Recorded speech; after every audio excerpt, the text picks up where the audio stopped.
Assalamualaikum warahmatullahi wabarakatuh. Alhamdulillah kita berjumpa lagi dalam mata kuliah metodologi penelitian.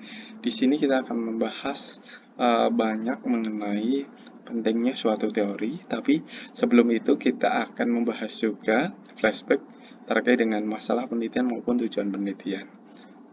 Baiklah, kita flashback ke pendahuluan suatu proposal penelitian atau penelitian itu sendiri, di mana pendahuluan ini sendiri merupakan isu yang sangat penting, isu konsen yang dapat menuntun pada arah penelitian. Nah, seperti itu. Pendahuluan harus membuat pembaca itu tertarik terkait dengan apa yang akan kita tulis, kita angkat. Selain itu, di pendahuluan ini menjabarkan masalah yang menuntun pada penelitian. Selanjutnya, meletakkan penelitian dalam konteks literatur yang lebih luas dan dapat menjangkau audiens tertentu. Tentunya kenapa ini menjangkau audiens tertentu? Semisal dalam hal keilmuan ekonomi, pengguna yang secara spesifik itu biasanya adalah para akademisi di bidang ekonomi atau orang-orang yang mengabdikan diri di bidang tersebut. Nah, semacam itu.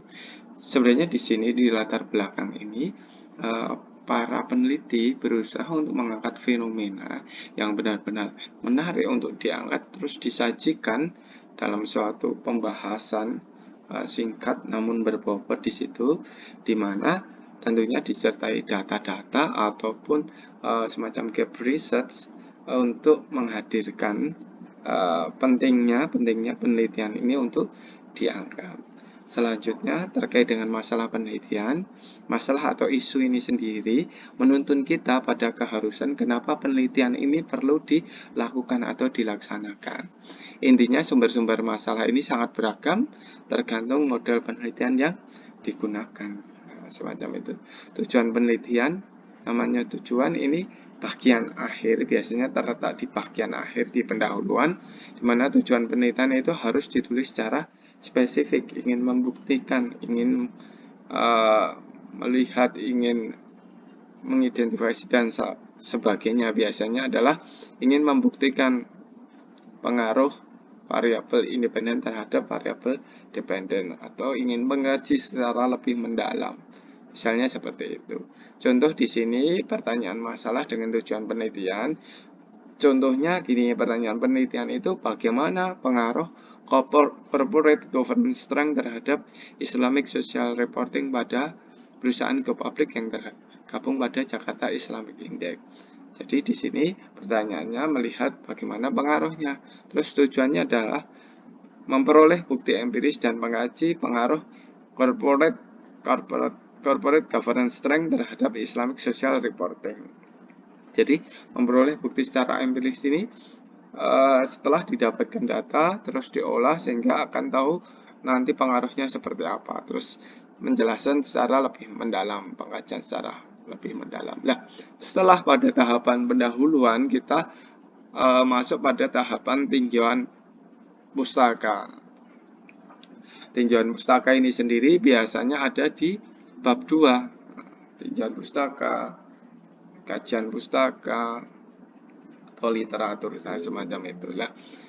Di sini di tinjauan pustaka di bab 2 ini sendiri, ini akan membahas literatur yang akan direview, terus menggambarkan peta literatur yang berhubungan dengan topik penelitian, terus mendefinisikan istilah-istilah yang dianggap penting. Bagian ini membantu para pembuat proposal dalam mempertimbangkan literatur yang sesuai dengan topik.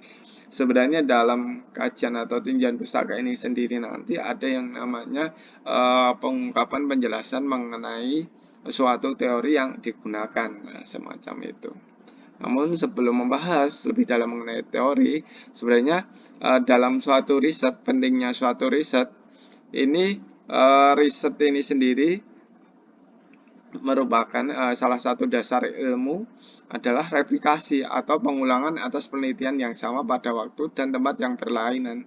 Oleh karena itu, suatu penelitian perlu dilakukan yang namanya literatur review. Jadi, riset ini sendiri sebenarnya boleh melakukan pengujian ulang terhadap topik yang sama, namun tempat dan waktu harus berbeda. Di sini topiknya sama diperbolehkan, bahkan variabel yang digunakan sama sebenarnya diperbolehkan. Namun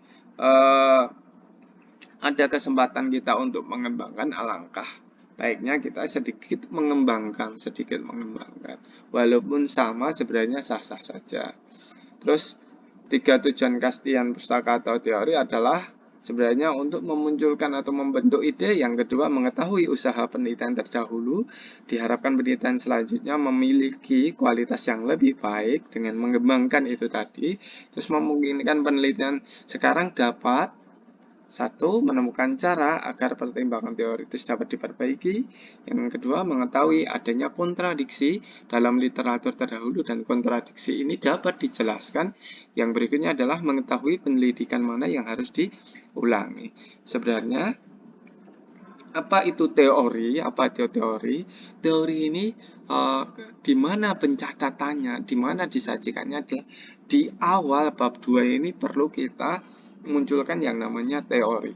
Yang perlu kita pahami bersama, teori ini bukan sekedar definisi, tapi lebih dari itu, karena menjadi kekuatan yang sudah baku ditemukan oleh seorang pakar yang kemudian digunakan berulang kali oleh para ilmuwan-ilmuwan yang selanjutnya. Nah, teori ini sendiri secara harfiah menurut Kettlinger pada tahun 1973 ini adalah satu set atau konstruk yang berhubungan satu dengan lainnya, satu set proposisi yang mengandung suatu pandangan sistematis dari fenomena, atau serangkaian asumsi, konsep, definisi, dan proposisi yang menerangkan suatu fenomena secara sistematis dengan cara merumuskan hubungan antar variabel. Apabila ini adalah penelitian kuanti, jadi kita mengenal variabel. Atau teori ini perannya dalam beberapa model penelitian.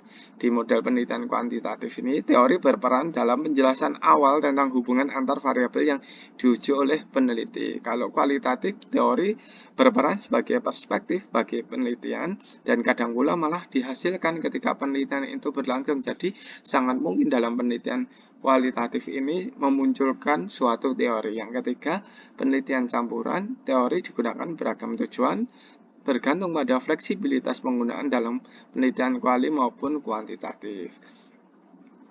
Terus peranan teori sendiri, penelitian harus didukung dengan telaah teori dalam suatu penelitian. Jadi ketika kita menggunakan suatu teori tertentu, pastikan bahwa teori tersebut memang terkait dengan topik yang kita angkat. Jadi memang kita harus berusaha mengidentifikasi sebenarnya teori apa yang akan kita gunakan dalam penelitian kita.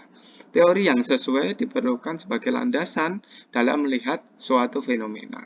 Fungsi teori ini sendiri menerangkan, memprediksi, dan menemukan keterpautan di antara fakta-fakta yang ada secara sistematis.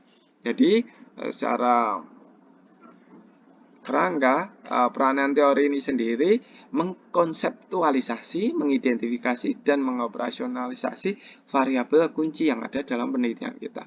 Kemudian, menyeleksi riset dan desain riset, menyeleksi sampel, menganalisis dan menginterpretasi data, dan mengintegrasikan temuan-temuan yang kita dapatkan nantinya. Nah, teori ini dinilai penting karena apa? Karena teori ini sendiri menjadi bagian atau serangkaian proposisi di antara konsep-konsep yang saling berhubungan.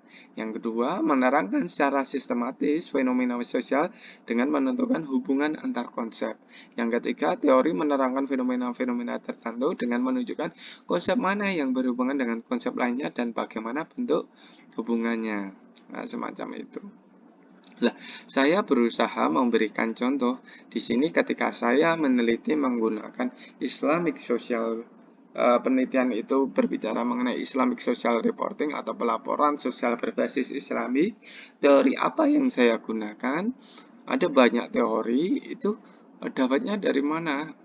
Pak, semisal semacam itu, dapatnya biasanya kita bisa membaca dari kajian-kajian penelitian terdahulu. Di penelitian terdahulu itu biasanya mereka akan mengutarakan teori apa yang digunakan.